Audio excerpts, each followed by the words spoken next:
Welcome guys, welcome back to Rocket Gyan, my fellow space tubers. And today I'm really very excited to let you guys know that Rocket Lab is trying to attempt their first booster recovery like SpaceX and maybe reuse it for their upcoming missions. But for today's mission, they won't be reusing it, but yeah, obviously they will be using it for testing and acquiring data. So thank you to Rocket Lab, or yeah, why am I saying thank you to Rocket Lab? The reason is because for this live stream, uh, every viewer which they will get for their live stream in the official broadcast, they will donate $1 to the charity, and that to the Starship Funds for Kids. Starship Hospital, I'm not wrong, that is something like that. So whatever views I am getting right now here, just pull up, somehow pull up in somewhere other device, TV, phone or computer or whatever you can do, just pull up the official broadcast as well. And this also, because I can't skip this one, because this is, I'm really excited for this one, and I really wanted to I mean do things for the basically to let you know what they are talking about and what actually will be. So Rocket Lab, if you don't know guys, is a company which is basically mostly responsible for small satellite launches, maybe dedicated or rideshare.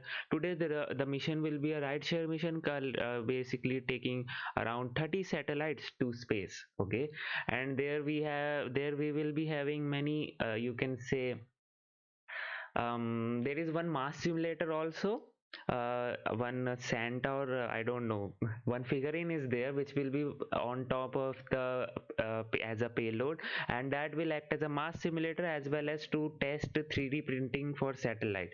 And that will also signify that basically this funding is being raised for charity. Okay, so that's what they have planned. And yeah, that is it is. So we can have a look at the rocket itself basically.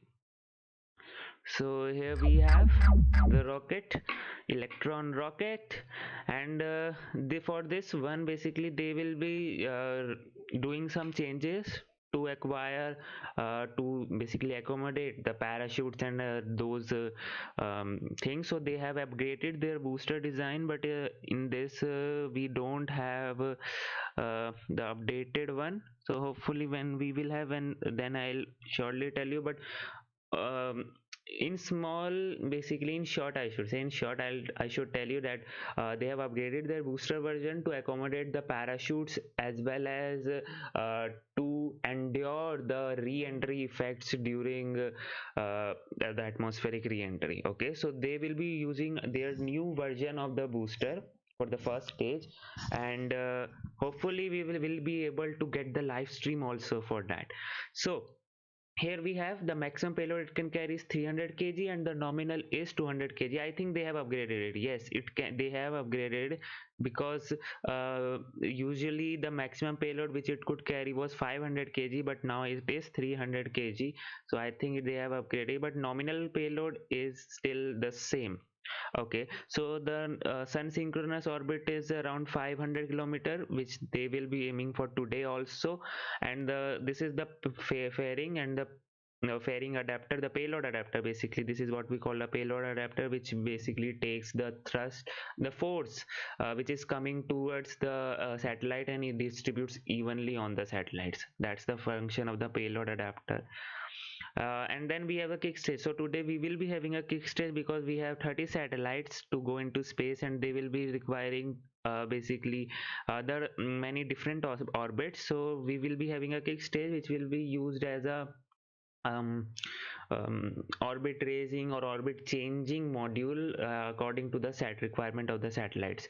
Then we have the second stage. Now the second stage is powered by the Rutherford engine, basically a vacuum optimized Rutherford engine, which has a 22 kilonewtons of total thrust, and ISP is 333 seconds.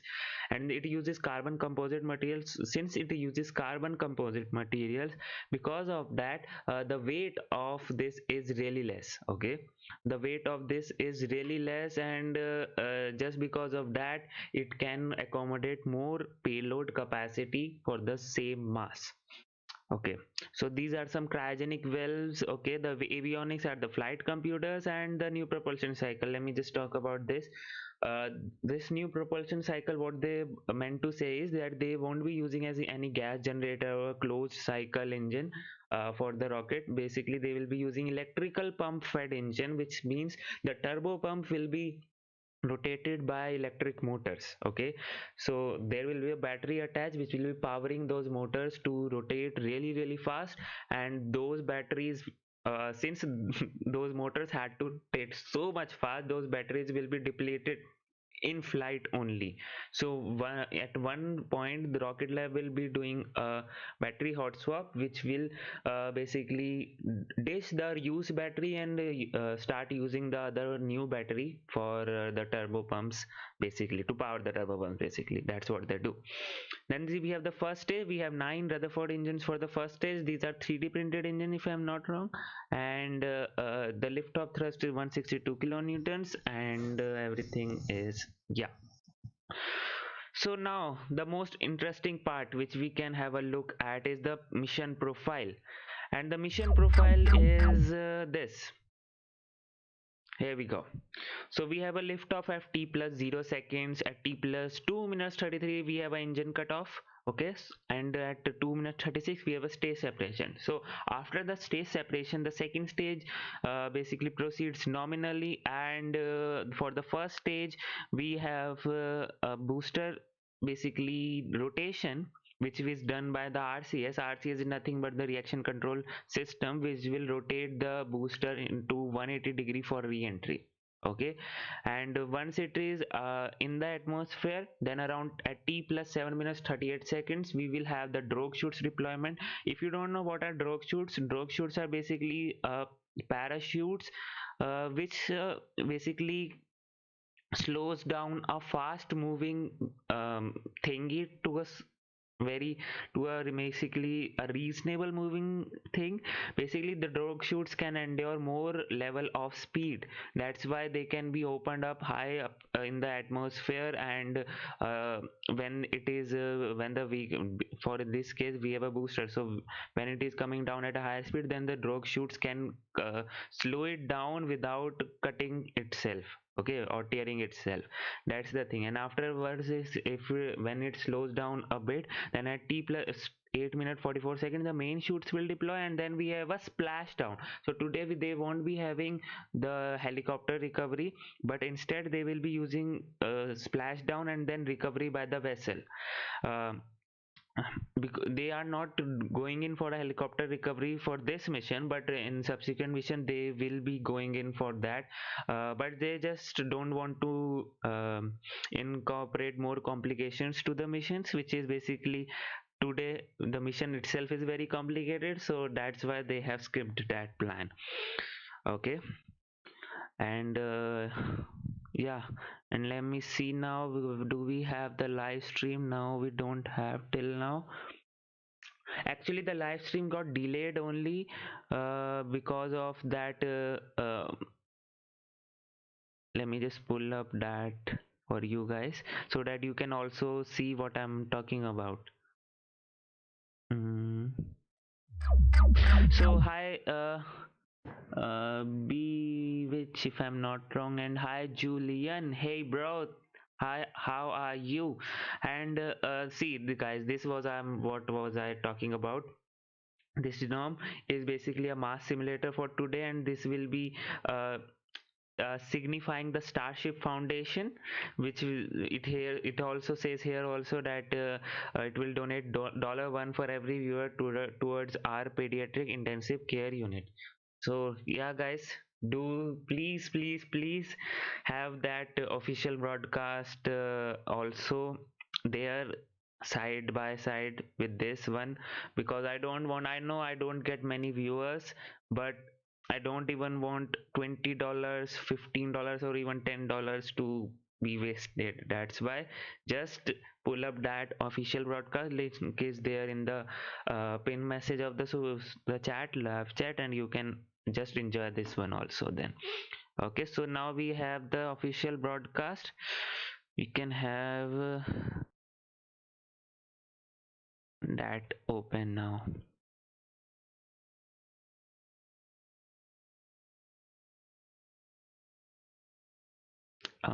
Okay, so we are not having right now the uh,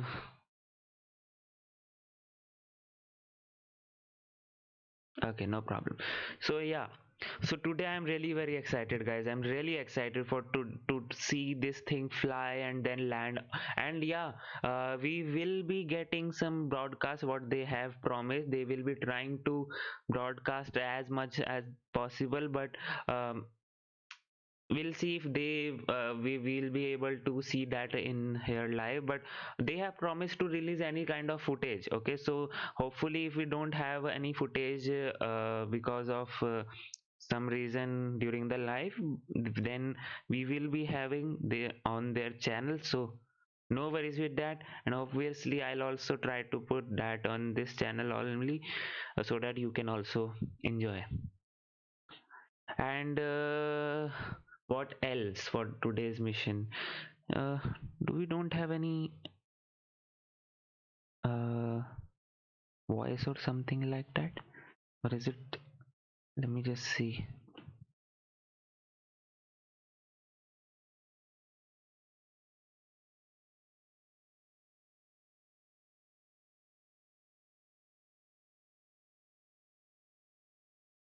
Okay, so yeah, they don't have that. Okay, no problem. So okay, so guys, we are t minus 27 minutes from the historic launch today, because then the thing which SpaceX used to claim that it is the it used to claim, well it has now changed that on their website also, that is their first reusable orbital class booster. That's what they claim now. But yeah, they can also now put it up on their website that they are also reusing their booster. That will be so cool to watch and see. So yeah, today's launch is a very important one and historical one for Rocket Lab too. So yeah, let's hope everything goes correctly and uh, we can have that thing go to space, launch successfully, and we can recover also. So fingers crossed to Rocket Lab, and hopefully they can do what the best they do. And the stream was rescheduling just because the actual stream also got rescheduled because there was one wayward plane in the range, and that's why they have shifted their t minus 0 liftoff time. And yeah, we are 26 minutes from the launch, and hopefully in 1 minute or so we will be having that live stream also. So talking about the payloads, I can just talk about the payloads now also. um yeah, so the talking about payloads, we have 30 payloads for today. uh, but the important one is one DRAGRACER payload from the organization TRICEP. The DRAGRACER mission will test the effectiveness of new tether technology designed to accelerate spacecraft re-entry and reduce orbital debris at the conclusion of space missions. So basically this is a TRICEP, you can say, is an organization which is now working for debris removal from space, and DRAGRACER mission is kind of testing that. Then the next one payload, we have the Bro 2 and the Bro 3 from the Unseen Labs.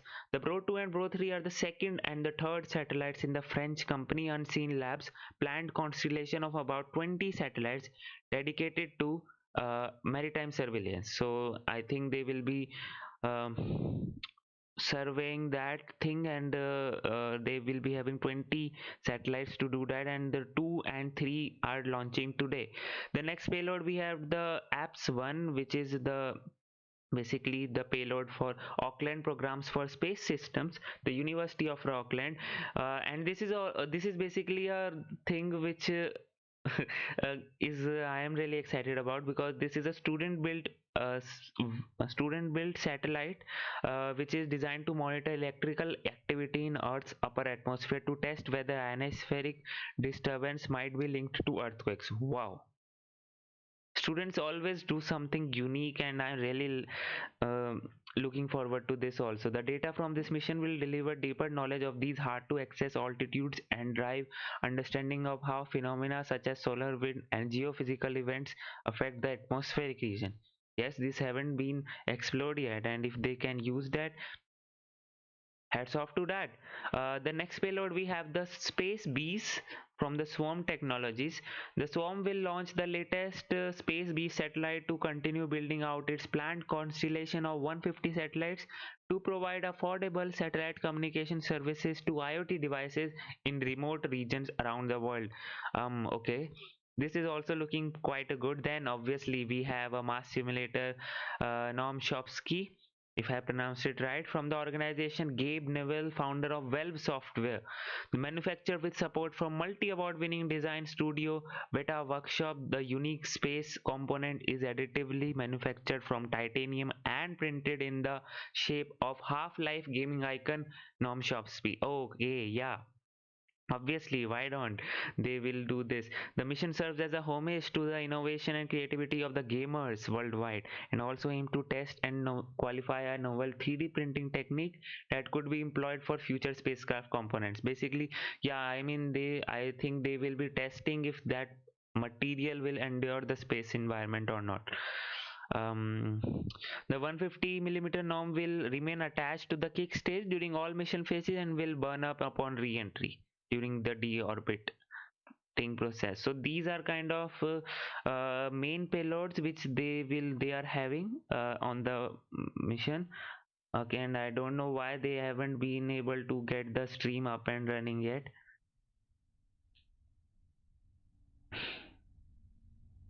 I think they should be now. Basically, the reason why are they doing this for a long time today, and the reason could be they need to acquire some viewers today, right? uh, and here we go. I think now we will be having, no, we don't. Okay, so they need to acquire some viewers for today's stream, and that's why I think we have the music today now. Okay, but I won't be using that because otherwise the copyright kind of thing can occur. So okay, so yeah, that's the thing. What else is left now? There anything else I have to tell you guys? um Okay, so one more thing which they are planning to do is they have many multiple launch sites. Okay, if you don't know, yeah, they are having multiple launch sites around the world, basically from New Zealand, America, and if I'm not wrong, they have acquired in South America also some launch site, and that's why they are able to launch three rockets at the same time from three different launch sites. So that's the capability that they are having right now, and they're developing it, and they are basically looking forward for this type of thing, basically launching three missions simultaneously. Wow, how will they stream that thing? I'm just curious about that only, because okay, launching is a different thing, maybe acquire some people and do that thing, but streaming at a one platform of three different satellites, well, how will they do it? I don't know, but they have promised that they will be doing that in future, so we will be having to looking forward to that also. But today what we are looking forward is the booster recovery, and pretty excited for this, because this, if they are successful, this will be a historical mission and historical step for their first stage recovery. And if you don't know, guys, they are not recovering for saving the money basically. Because recovering that booster and then recovering that booster, taking that to the vehicle assembly building, refurbishing it, will cost more than or approximately same for a new booster. But why they are recovering and doing this thing is because they want to um, enhance their launch capability by providing more and more launch opportunities. Since manufacturing takes time, turnover for a manufacturing takes time, but refurbishing does not. So rather than having a booster made from a new one, what they are doing is they are recovering it and then they're refurbishing it, because that will cost less time. So they can then enhance their launch capability, provide more launch opportunities to the small set market, which is basically growing day by day, and it is growing exponentially. And there are no enough launch providers to have their that requirement met. And now Rocket Lab is looking forward to that, and I'm really excited for that. So Rocket Lab is looking forward to this. Many companies are looking forward to acquire this small set market, especially India also, because India's government agencies does do science, but they are more into that also. Okay, so we have now the stream. So the India also have this small satellite launch vehicle, which will launch somewhere around in December and or January, which is aimed for small sat only market. So now let's have a look at the stream. And please guys, just small request, please have this pull up, the official live stream pull up on your other device, or some, you know what to do. Okay.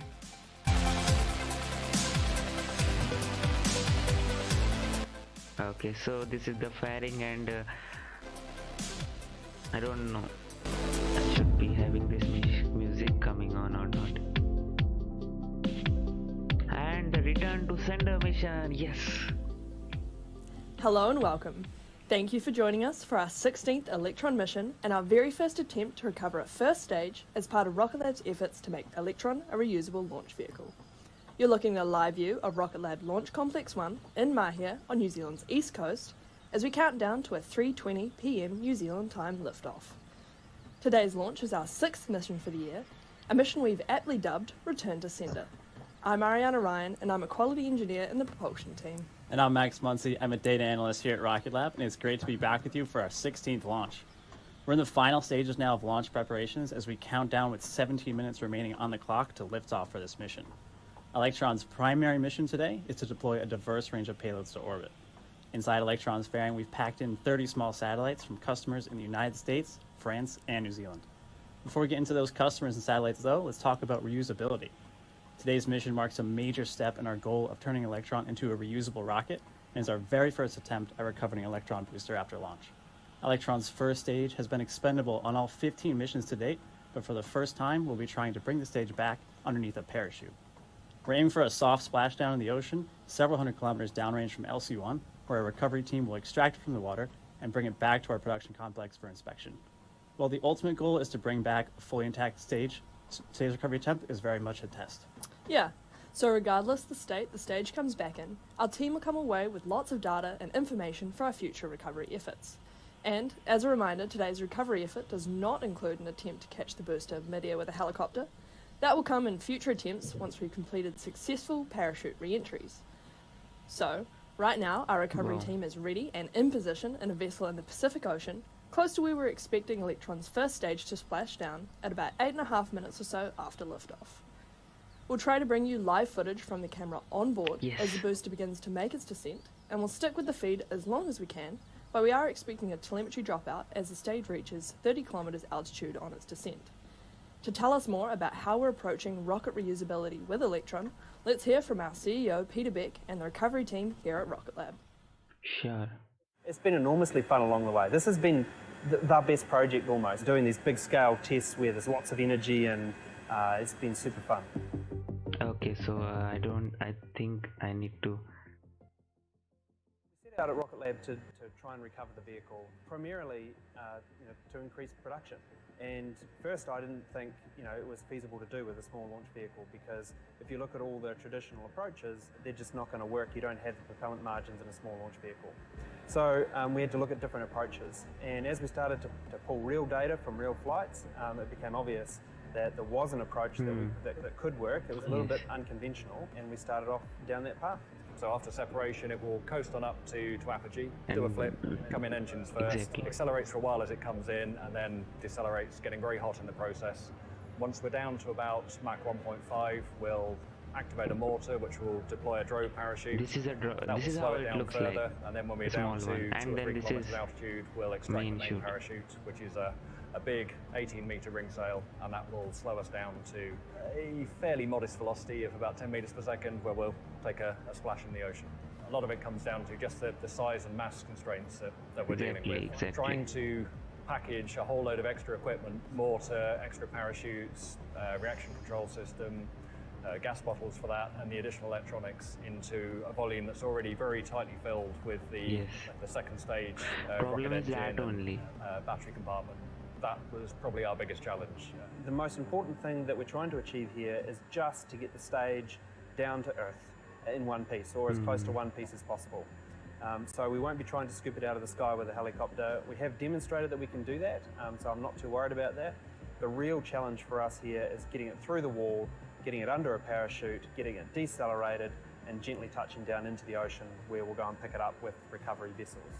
Okay, the main parachute on the stage is a ring sail parachute. This was a design that NASA used way back at the sort of dawn of the space age. The same design used for the Mercury and Gemini and Apollo spacecraft. It's much easier to deploy, especially at high speeds, which means we don't need a complicated parachute system to get it out there. So that's why we've chosen ring sail parachute for now, as opposed to a kind of gliding parachute that we looked at previously. It's kind of like a CSI scene. We really start to peel back the onion and understand exactly what's happened. There's nothing like actually having a flight article that's returned to understand the margin here and the margin there, and which bits really worked well and which bits are just roasted up completely. If we get the stage back, we'll have a really good idea of how much work we've got ahead of us. Recovery for our customers is really about making sure that there's more launch opportunities available. If we can recover a stage, we can open up many more launch opportunities and create a much more flexible environment for our customers to pick and choose which flight they want to get on, ultimately try and lower the cost, and just make launch even that more prolific. Exactly. That's the main reason. Not the economical one, but basically So having as you new heard launch Peter Beck mention opportunities. there, our ultimate goal for this attempt is to fish an intact booster out of the ocean that we can transport back to our facilities to check out what we've got. Keep an eye out on our social media channels for updates on what we find at the end of this live broadcast and in the weeks to come. So we're coming up on T-minus 12 minutes, so let's check in with the launch director, Sean DeMello, and the rest of the team for the final go, no-go poll. For launch. Stage. Stages go. Avionics. Avionics is go. AFTS. AFTS is go. GNC. GNC is go. Beacon. Beacon is go. T1. T1 is go. GC. GC is go. BLS. BLS is go. RSO. RSO is go. MET. Mid is go. MM. MM is go. Recovery. Recovery is go. LD sub. LD sub go. Executive. Executives go for launch and recovery. Go no go sequence complete. We are at T-minus 11 minutes, 37 seconds and counting. We are go for terminal count starting at T-minus 10 minutes. From this point on, a 3-word hold procedure is in effect. Guys, see this beauty, have just being standing on the launch pad and waiting to go into space as well as come down to the earth and recover from the ocean. Well, this mission has lot to see, and there you have it. Our hope operators everything and is launch cool. director have confirmed Electron is primed and ready on the pad at Launch Complex 1. Now to the customers on board this special mission. The satellites for this launch span a range of operations, from tech demonstration through to maritime surveillance, communications, and education, as well as a final special guest hitching a ride to space. Today's mission will launch the APSS-1 satellite from the Auckland Program for Space Systems from the University of Auckland here in New Zealand. This is a particularly special payload because it's New Zealand's first student-built satellite. You can see APSS-1 is designed to measure electrical activity in the upper reaches of the Earth's atmosphere, right at the edge of space, a region known as the ionosphere. Because the ionosphere is ionized by solar and cosmic radiation and is affected by phenomena such as solar winds, it is uniquely reactive to the changing magnetic and electrical conditions. That means it affects radio and GPS signals here on Earth, including television, internet, and telephone communications. But scientists are also curious to what extent and how the ionosphere is affected by geophysical activity here on Earth, including whether the electrical disturbances that occur in the ionosphere might be correlated with earthquakes. More than 26 students have worked on this satellite across several years, so we're very proud to be delivering it to space today. To support innovative student projects like this one, Rocket Lab is providing the launch service to the Auckland Program for Space Systems at no cost. Wow. Next on the list is the DRAGRACER payload from US company Tricept, which is designed to test new tether technologies that could accelerate spacecraft re-entry and reduce orbital debris at the conclusion of space missions. Tricept's payload includes two 6U smallsats, one with a tether drag device measuring 70 meters long and the other without. Next up, we're welcoming a return customer back on board Electron, following the first successful deployment with Rocket Lab in August of 2019, French company Unseen Labs. This launch includes two of their satellites to grow their maritime surveillance constellation. Both of these smallsats independently and precisely locate and fingerprint radio frequency emitters all around the globe, day or night in any weather conditions, and without requiring any special embarked tracking device. That's right, and 24 of the satellites on board today's mission include the latest quarter-U Spacebees satellites from Swarm. These Spacebees are designed to provide affordable satellite communication services to IoT devices in remote regions around the world. And finally, fans of the game Half-Life will recognize our very special guest on this mission from Valve co-founder Gabe Newell. I'd like to introduce you to Gnome Chompski. That's right, we are launching a garden gnome to space, or to be more precise, a mass simulator in the shape of a garden gnome. This little guy right here is a replica of the one sitting inside Electron's fairing, which is about to head to space. Manufactured with support from the Weta workshop, this tiny astronaut will finally complete his achievement for real. Because we have a no gnome left behind policy here at Rocket Lab, Mr. Chompski will remain attached to the kickstage and deorbit with it as it falls back to Earth. Not only does this mission serve as a tribute to the innovation and creativity of gamers worldwide, but Gabe Newell is personally donating $1 to the Pediatric Intensive Care Unit at Starship's Children's Hospital for every person who watches the launch with us today. So thank you so much for tuning in. Exactly. And thank you to all of our customers for choosing to ride on Electron. We couldn't ask for better mission partners, and we're proud to be working with you all. And that's why, guys, please have the official broadcast also open along with this one. I really request you to have that. I don't even want $10 or $20 to be wasted like that only. So please have that also open in some other device or something like that. So right now, guys, we are around T-7 minutes from the launch. The rocket is looking so pretty good sitting on the launch pad, and as you can see from the rocket also that it has some design changes.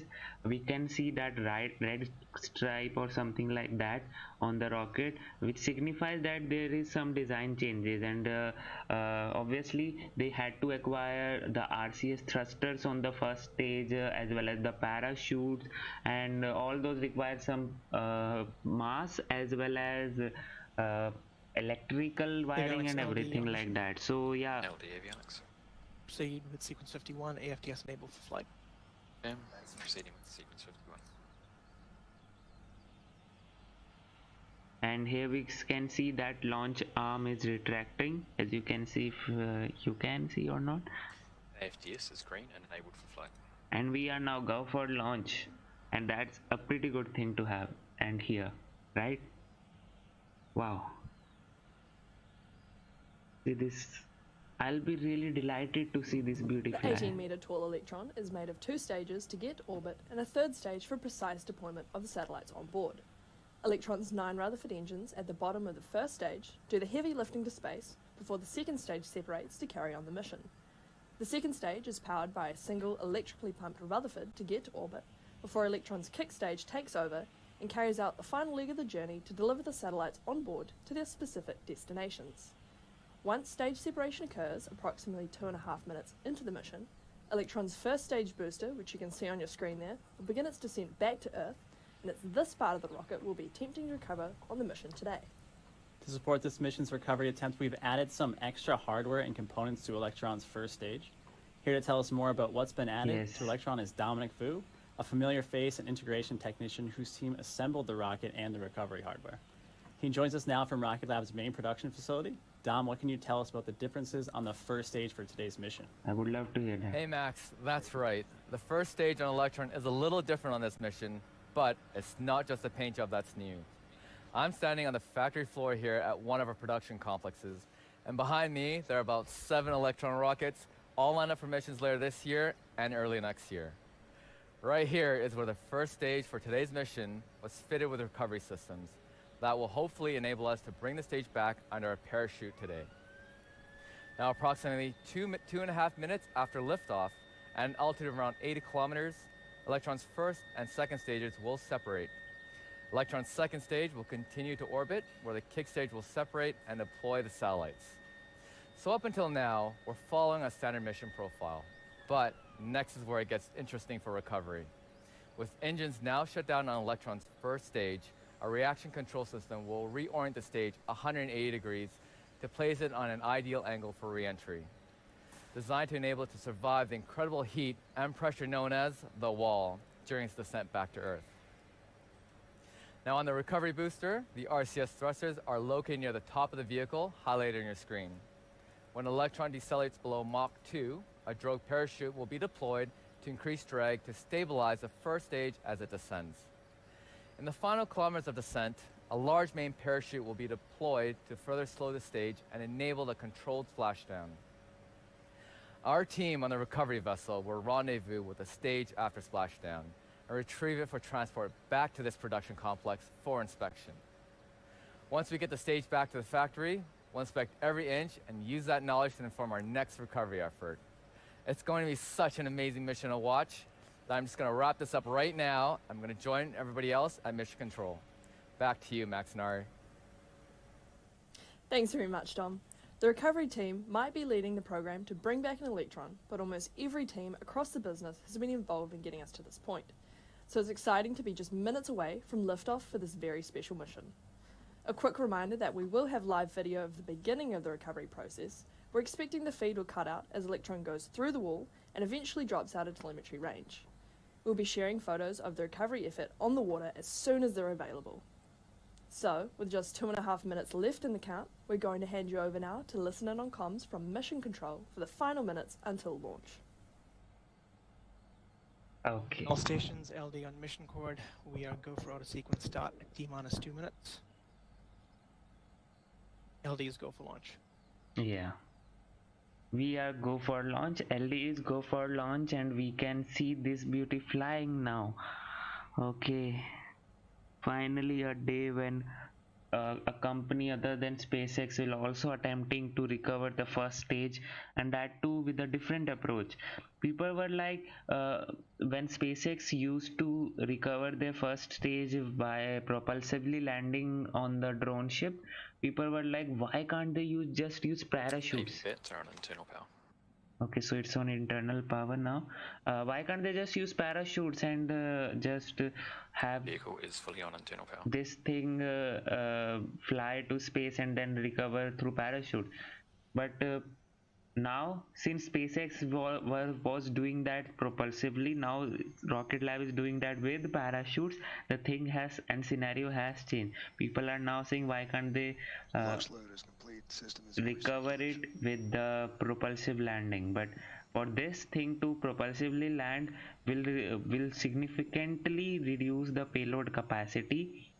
And yeah, I have one video also on this channel why SpaceX is not using parachutes, and I have this reference for the Rocket Labs also, so you can just check that out if you want. for more detailed comparison. So now guys, we are now T-1 minutes from the launch. Everything is looking good. We are go for launch, and hopefully we don't expect, they expect to see a telemetry cut, but we don't see Stage that. 1 and stage 2 Hopefully, tanks are pressed. fingers crossed to that. High flow engine purge is enabled. Okay, so now we can listen in for the launch. Deluge is activated. T-minus 30 seconds.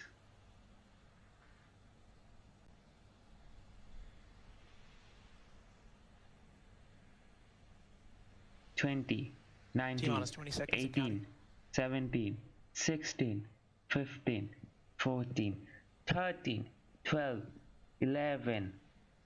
T-minus 10, 9, 8, 7, 6, 5, 4, 3, 2.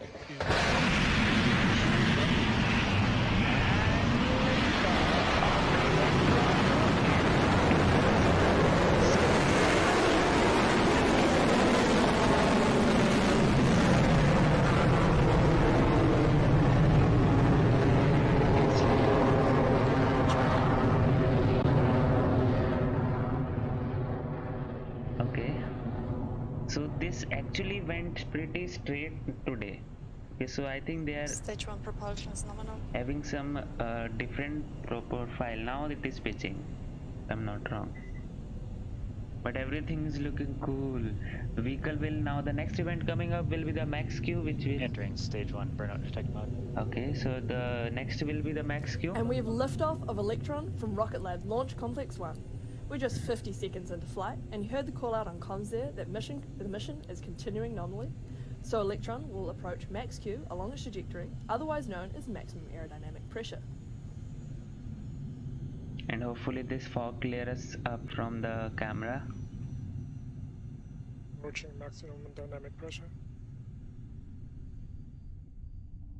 Oh, Past maximum dynamic pressure. okay. And there goes the call from our operator on console. Electron has cleared max Q. Propulsion is continuing to look good on the path to orbit. That's what we want. But I don't know why is it camera or what, why is it performing these violent pitching maneuver. Stage 1 guidance is nominal. But it's okay, I think it's nominal. That's what in the planning trajectory.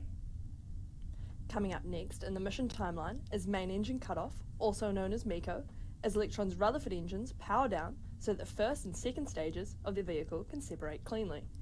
Following that, the vacuum optimized engine on the second stage will ignite to carry the satellites on board further into space, while Electron's booster will begin to fall back to Earth, marking the start of our recovery attempt. The team on the recovery vessel will now be furiously tracking its return telemetry. And we can see one change from the video only, the RCS thrusters on the first stage. We can see that, and it will be firing really very soon. Yes, Labrat, it has gone up, and now hopefully it will. And here we go. MECO confirmed. MECO is confirmed. Staging. Stage separation confirmed. Wow. Stage 2 ignition. Stage 2 ignition. Okay. Let's hope we have. Recovery telemetry nominal. Flight analyst, recovery, LDN mission cord, execute sequence 53, stage 1 recovery operations. Computing landing zone. Okay. MECO is confirmed, and so too is the startup of the second stage Rutherford engine. With the separation of stage 1 and 2 complete, we'll try and stick with both views as long as we have them. The trajectories are looking good so far while we're awaiting fairing separation. And here we go. Oh, wow. See this And there goes view. the fairing, and welcome to space, Mr. Gnome Chompski. I really love this view. Stage 2 propulsion is nominal. Please give us some telemetry or video about the first stage also. But right now this thing sitting right on the top of the rocket to the space, and here we go. The first stage the video is there.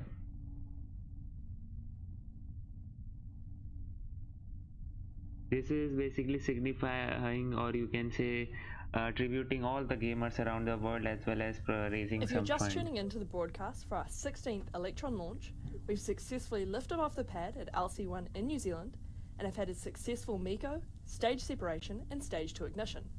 Electron's second stage burn is in progress as we hit 4 minutes and 17 seconds into flight. Exactly. So first I think the thing coming up will be the battery jettison, basically the hot swap. HV discharge nominal. Okay, cool, that's what we want. Stage 1 apogee. Stage 1 has reached apogee now, and now it will be... Stage 2 guidance is nominal. Altitude is 170 kilometers and speed is 1 point. A couple of months ago, some of you may remember we conducted the maiden flight of our Photon satellite, which we called First Light, during our 14th launch. The kick stage, which you can see Mr. Gnome Chompski mounted to here, forms the basis of our Photon satellites. By offering launches and satellites as a bundled service, we make it easier for small satellite operators to get to space, removing the need for them to source satellite, launch, and ground stations separately.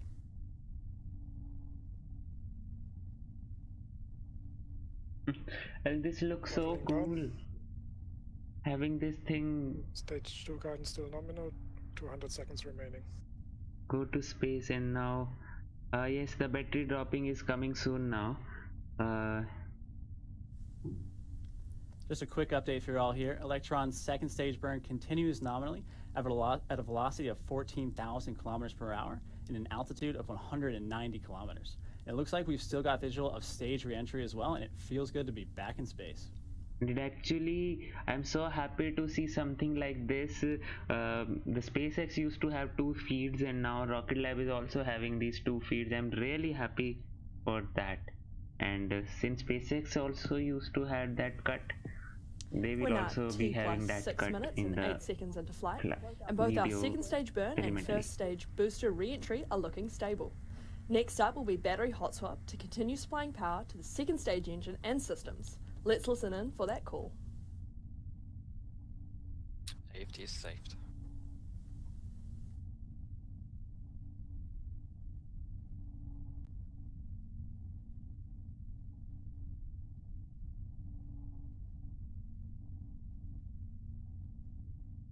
You can see that the first stage is reorienting itself, basically. And I really doubt that we will be having some proper video feed for the first stage, because right now only it is... Stage 2 propulsion is nominal. And I think... Stage 1 re-entry. Battery has jettisoned. We've had battery hot swap confirmation, and we're about a minute and a half away from when we expect stage 1's drogue chute to deploy. The ride is going to get a little bumpy on the way back down, with the booster reaching several times the speed of sound on its fall back to Earth. And I think we have lost the video feed for the first stage. Expected loss, no worries with that. Let's hope we get some feed. A reminder that we'll stick with the video feed as long as we can, but we do expect to lose it soon. Okay, but what afterwards? What afterwards?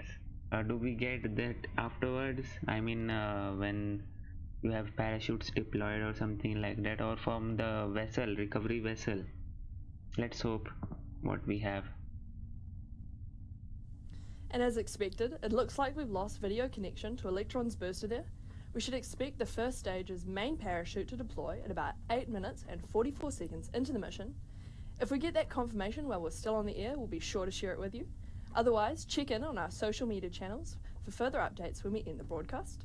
Now let's listen in for the call while we wait for stage 2 separation.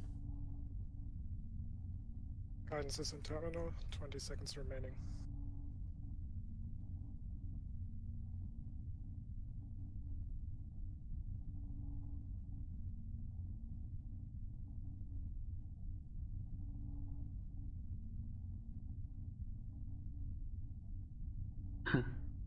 This Gnome Chompski are now... CQ confirmed. Nominal transfer orbit. Okay, that's a good orbit confirmation. Achievement unlocked. Oh wow. And as you just heard from the team in Mission Control, the engine on Electron's second stage has shut down and the kickstage has separated. So Gnome Chompski finally gets his day in space. In approximately 45 minutes or so, the payloads will be deployed to their precise locations using our innovative kickstage. So here's a quick rundown of how this additional stage works. And what about the main shoot pad? We didn't have that. Electron's second stage takes us to an elliptical orbit where the kickstage then separates. From here, the 3D printed Curie engine on Electron ignites to propel the stage and its payloads to a circular orbit for deployment. Using a cold gas reaction control system, or RCS, the kickstage accurately points itself to deploy each satellite to a precise and individual orbit, even on rideshare missions with multiple satellites like this one. Once the satellites are deployed, the Curie engine reignites, propelling the kickstage to a lower orbit where it will be dragged into the Earth's atmosphere faster, leaving behind no space junk in orbit. Guys, okay, we have very good things. The mission is good, going good, but the secondary part of the mission, the main shoot deployment, we haven't had any confirmation till now, and I don't think so, but let's hope everything is cool. Let's hope they just didn't get the telemetry but actually deployed. We could have that confirmation from the recovery vessel if we can have that, but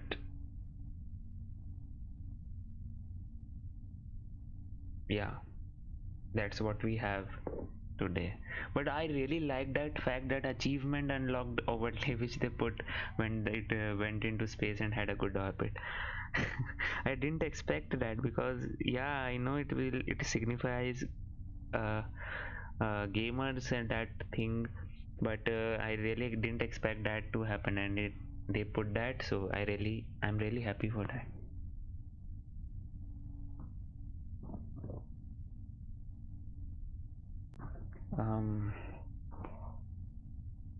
They don't look really happy. We've just had confirmation of successful drogue shoot and main shoot deploy. Wow. We can't wait to share we can't wait to share these photos of recovery in the coming days. So with that, we're going to end the launch broadcast here ahead of that final sequence. We'll be sure to let you know as soon as we can about our recovery efforts and of course payload deployment. Thank you once again to our customers for choosing to launch on Electron, and thank you to each and every one of you for tuning in to watch this very special mission. I'm Ariana Ryan. And I'm Max Bunsey, and this is Rocket Lab Mission Control signing off. Wow. And I am so happy that they had a confirmation for the main shoot and the drogue shoot, which means hopefully that it has since it has deployed, so obviously it will be coming down at a speed of 10 meters per second, and the recovery team will be responsible for recovering it and sharing the photos. So whatever update we get from the Rocket Lab, I'll try to get you guys also involved in that and share that update on this channel. So guys, yeah, finally today we had something to look about. The two video feeds for the first stage and the second stage, a company other than SpaceX was doing this, so it's a historical day, historical step, and obviously I really hope that they are successfully recovering it and inspecting it, and in the next missions also we can see those things actually happening with the helicopter recovery. So I'm really excited for that. So yeah guys, today was the day which you actually saw those things, and I'm really happy to see Rocket Lab in this business now. So until then, this is Priyanshu Roila signing off. You just saw Rocket Gun. Stay safe, stay healthy, and bye bye.